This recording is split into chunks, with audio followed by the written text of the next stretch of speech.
L'histoire de cette photo, c'est déjà le fait que c'est une aventure avec eux. Moi, c'est un sujet, l'après-midi, que j'ai suivi pendant plusieurs mois. Donc c'est pas un instantané. Souvent, la différence entre le photojournalisme, je trouve, et les photos Instagram, c'est qu'on raconte les choses sur la durée. Donc ça a du sens.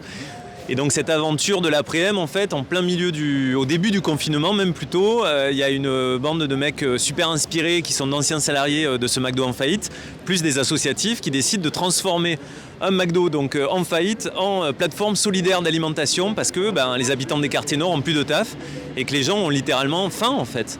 Ils commencent à distribuer des colis tous les jours et c'est une aventure magnifique qui est très marseillaise dans le sens où elle mêle la difficulté extrême sur des choses essentielles. Là, les gens, ils faisaient la queue pour avoir des légumes et des fruits quand même. Et la solidarité. C'est-à-dire que nous, on a dans cette ville des problèmes immenses qui sont presque tiers-mondistes à certains endroits. Et en même temps, on a les solutions qui sont non pas étatiques ou même pas toujours politiques, mais qui sont dans les gens. Et moi, c'est ça que je trouve qu'on ressent dans cette image. C'est beaucoup de difficultés, mais aussi beaucoup de solidarité.